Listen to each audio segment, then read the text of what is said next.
Namaste. My name is Kirti, and on behalf of Himalayan Yoga Association, I welcome you all to this online teacher training course. I am a teacher here at Himalayan Yoga Association, and I will be taking you through the concepts and details of the human body and yoga altogether. Let's hope you enjoy this course. Let's start. Namaste and welcome back to the online yoga teacher training course. In the previous session, we discussed the different types of muscles present inside the human body.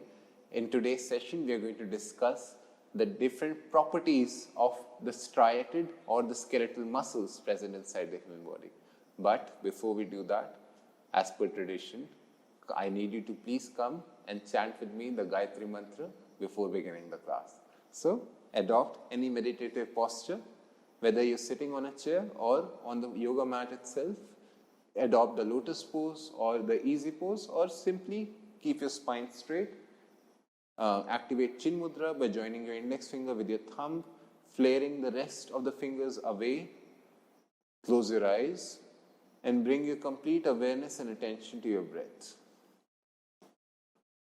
Observe how the breath changes, different things, different movements happen because of simple inhalations and simple exhalations.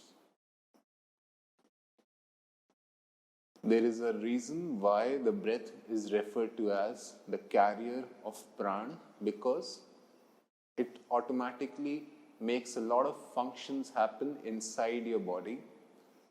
The prana, as a life giver, makes so many things take place inside the body. If there was no breath, the prana would not be able to enter the body at all. So appreciate your breath and pay some tribute to it by just observing it for a few moments. Observe the effect it leaves on your mind and your body. Slow inhalations and slow exhalations.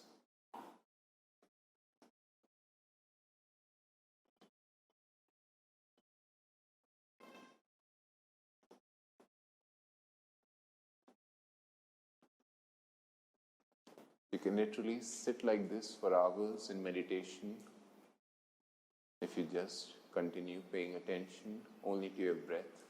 Try to eliminate any thoughts that come to your head at times like these, because that kills the purpose otherwise.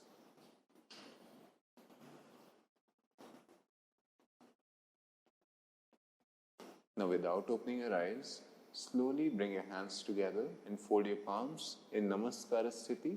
Touch the heart center with the back of your thumbs, and if you know the mantra, you can chant it with me. Otherwise, you can always repeat it afterwards. Slowly breathe in. Om Bhur Bhuva Swaha Tat Savitur Varenyam Bhargo Devasya Dhimahi Dhiyo yo na prachodayat.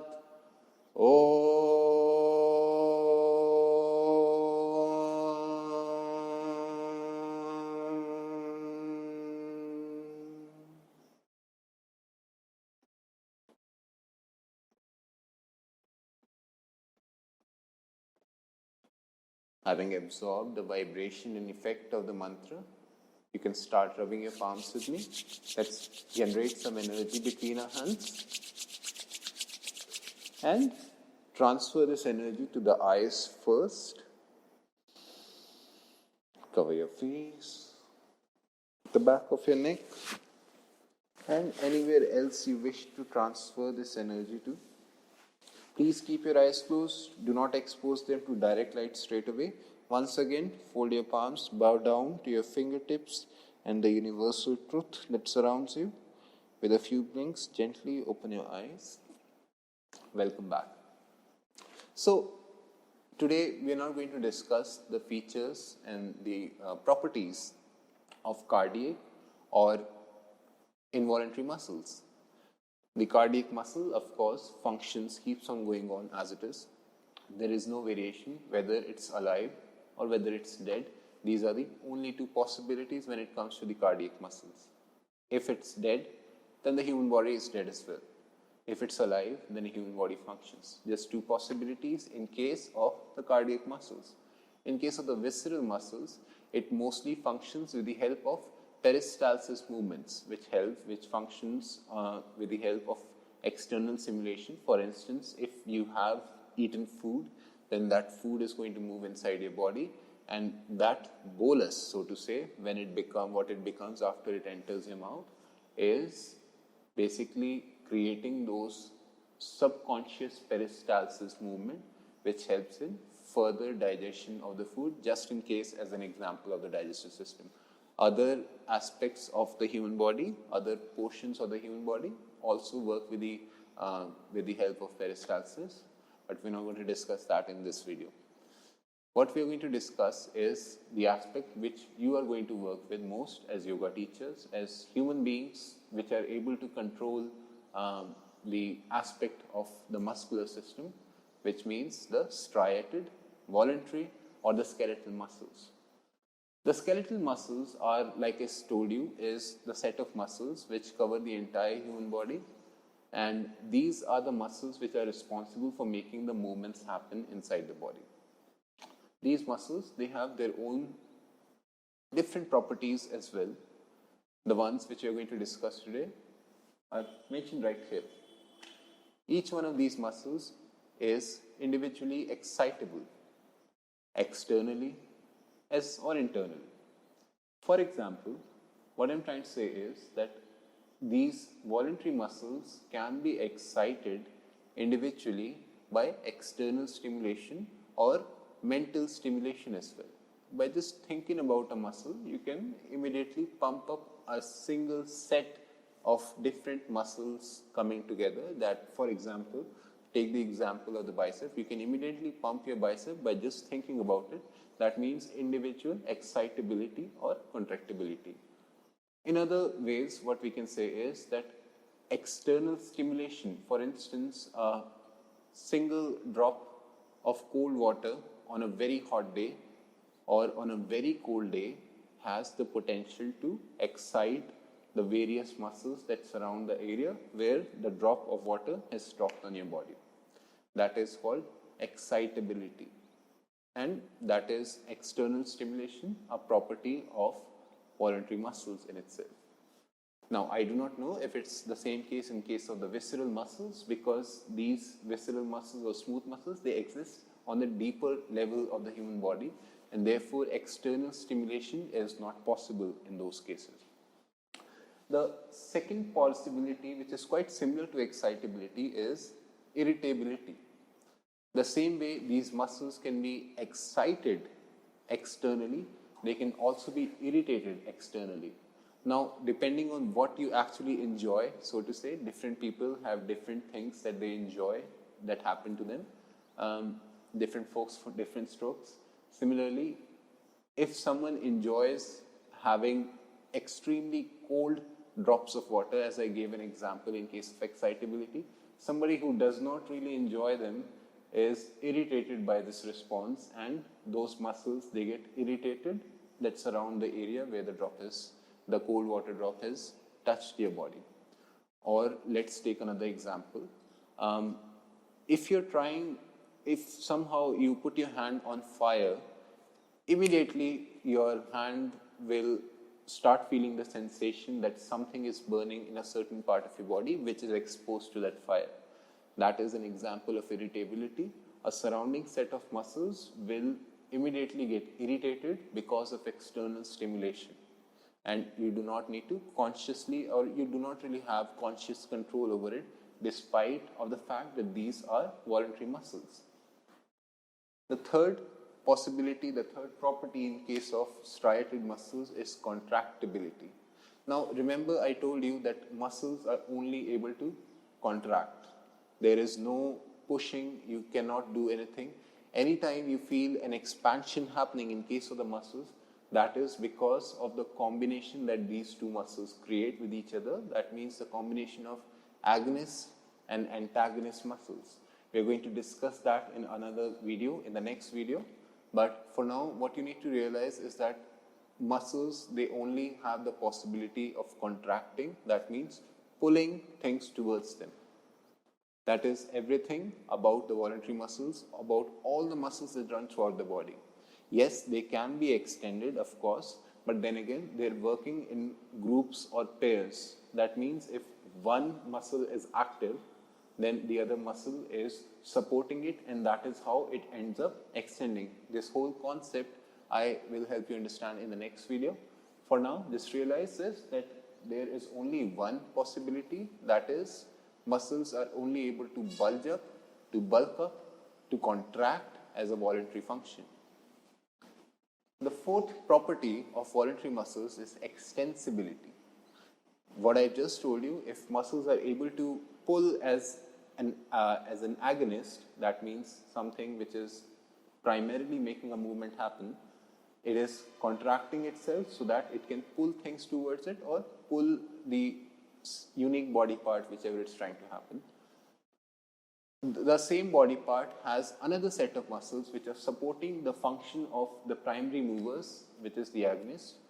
That muscle is extending at a point when the opposing set of muscles is contracting.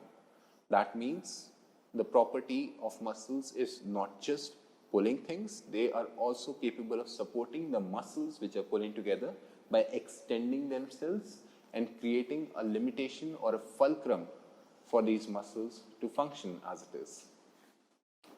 The fourth feature of the muscles is elasticity. Elasticity basically is a combination of contractibility and extensibility. In other words, any muscle which is able to extend or contract, which is able to grow smaller in size when it comes to contractibility or grow larger in size when it comes to extensibility, is able to come back to its natural medium size whenever the conscious function of that particular muscle has stopped happening. Elasticity is what the property is which makes the possibility of contraction and extension a balanced feature so that it can happen again. If you imagine chewing a gum in your mouth, then initially it's very hard before you start chewing it.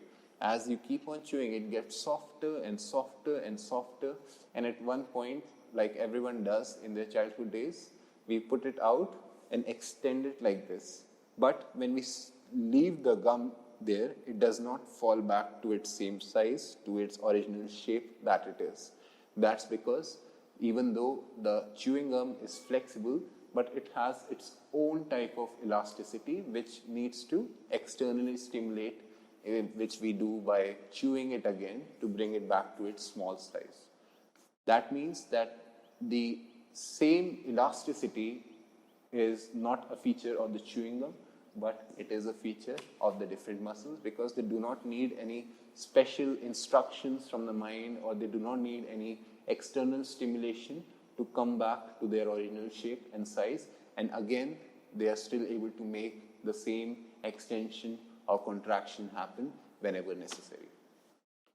The last property of voluntary muscles is adaptability.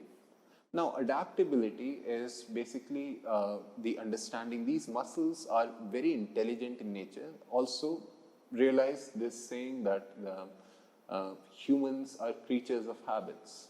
Of course, that is an effect on the mind, but the same thing happens to the muscles as well.